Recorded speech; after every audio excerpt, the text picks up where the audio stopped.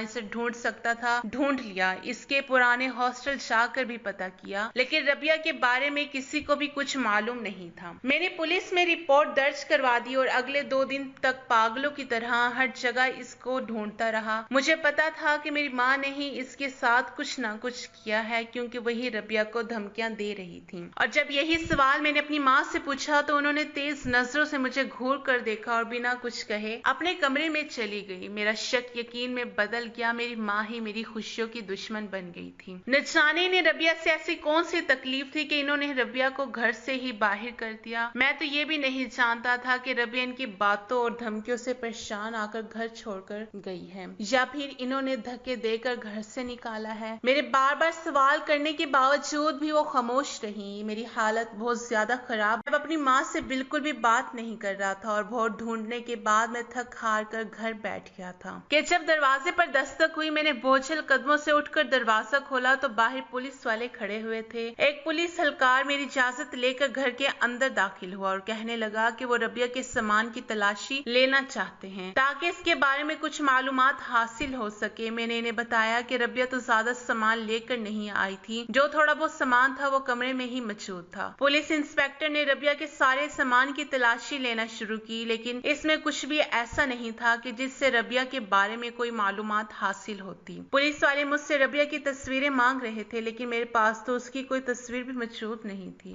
ہم دونوں نے تو شادی بھی کورٹ میں کی تھی۔ میں جب بھی اپنی اور ربیہ کے ساتھ میں تصویر لینے کی کوشش کرتا تو ہمیشہ یہ کہہ کر منع کر دیتی کہ اسے تصویر کھنچوانا پسند نہیں ہے۔ پولیس والوں نے بہت باریک بینی سے ہر چیز کا جائزہ جائزہ لینے کے بعد مجھ سے پوچھا کہ آپ کے گھر کا غائب ہے۔ یہ سن کر میں چونک گیا اور پوچھنے لگا کہ بھلا اس سوال کا کیا مقصد ہے۔ پولیس اہلکار نے صاف لفظوں میں مجھ سے کہا کہ آپ کی بیوی غائب ہوئی ہے اور آپ کے پاس اس کی کوئی تصویر نہیں ہے، نہ ہی آپ کو اس کے ماں باپ کے بارے میں کچھ پتا ہے اور نہ ہی آپ کے پاس اس کا کوئی ایڈریس ہے۔ آپ نے 2 مہینے کے اندر ایک ایسی لڑکی کی باتوں میں آ کر اس سے شادی کر لی کہ جس کا آپ کو کچھ اتا پتا ہی نہیں ہے اور جو اچانک ہی آپ کے گھر سے غائب ہو گئی ہے۔ تو کیا آپ کو نہیں لگتا کہ آپ کو ایک بار اپنے گھر کا سامان چیک کرنے کی ضرورت ہے؟ ایسا تو نہیں کہ وہ لڑکی جاتے جاتے اپنے ساتھ آپ کے گھر کی کوئی قیمتی چیز لے گئی ہو؟ یہ سن کر تو میرے قدموں تلے زمین نکل گئی۔ میری الماری کے اندر ہی ایک لاکر تھا جس میں نے اپنی اماں کا سارا زیور حفاظت سے رکھا ہوا تھا۔ میری ماں نے شروع سے ہی اپنا زیور میرے پاس رکھوایا ہوا تھا کیونکہ میرے کمرے کی الماری میں جو لاک تھا وہ بہت ہی محفوظ تھا۔ جب میں نے وہ کھول کر دیکھا تو میرے ہوش اڑ گئے۔ پولیس اہلکار کا اندازہ بالکل ٹھیک تھا۔ ربیہ چاہتے میری ماں کے سارے زیور بھی اپنے ساتھ لے گئی تھی۔ اب میری عقل ٹھکانے آئی تھی اور آہستہ آہستہ مجھے سب کچھ سمجھ میں آ رہا تھا۔ ربیہ نے میرے ساتھ بہت بڑا فراڈ کیا تھا۔ میں اس کی محبت میں اندھا ہو کر کچھ بھی دیکھ نہیں پایا تھا۔ پولیس اہلکار کے جانے کے بعد میں اپنی اماں کے کمرے میں گیا تو میں نے سیدھے ان کے قدموں میں بیٹھ کر ان سے معافی مانگ لی۔ میری ماں نے کہا کہ وہ نہیں چاہتی تھی کہ میں نقصان اٹھاؤں، لیکن میں نے خود اپنے ہاتھوں سے اپنے پاؤں پر کلہاڑی ماری اور اپنی ماں کی بات نہ مان کر اپنا اتنا بڑا نقصان کر لیا۔ میں نہیں جانتا تھا کہ میری بیوی ربیہ کون ہے اور وہ کہاں ہے۔ پولیس والوں نے بتایا کہ ہو سکتا ہے کہ ربیہ نے آپ کو اپنی شناخت بھی جھوٹی بتائی ہو اور اس کا نام ربیہ بھی نہ ہو، کیونکہ میرے پاس اس کے ایسے کوئی کاغذات موجود نہیں تھے کہ جن سے مجھے سچ کا پتہ چل سکتا۔ میں نے پولیس والوں کو ربیہ کا حلیہ بتا دیا، لیکن اتنے بڑے شہر میں صرف حلیے کی مدد سے کسی لڑکی کو تلاش کرنا ممکن نہیں تھا۔ میری ماں نے مجھ سے کہا کہ وہ پہلے دن ہی جان گئی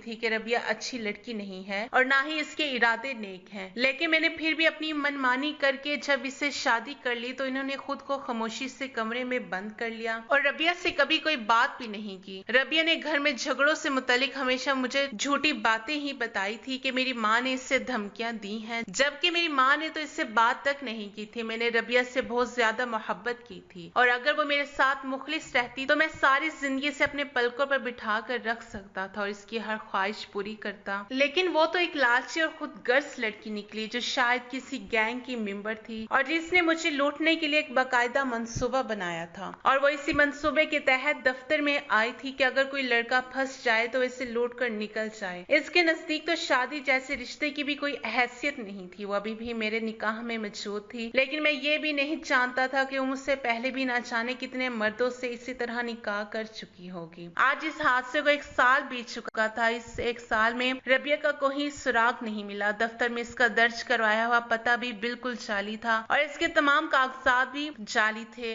ربیہ نے میرے ساتھ ایک بہت بڑا کھیل کھیلا تھا۔ وہ جاتے جاتے اپنے ساتھ میری ماں کے زیورات ہی نہیں بلکہ میرا بھروسہ بھی لے گئی تھی اور اب میرے لیے بہت ہی مشکل تھا کہ میں کسی لڑکی پر کبھی اعتبار کر سکتا۔ تو ناظرین، یہ تھی آج کی ہماری کہانی۔ ویڈیو اگر پسند آئے تو لائک اور شیئر ضرور کیجیے گا اور ہمارے چینل کو ضرور سبسکرائب کیجیے گا تاکہ ہر آنے والی ویڈیو کو نوٹیفیکیشن بر وقت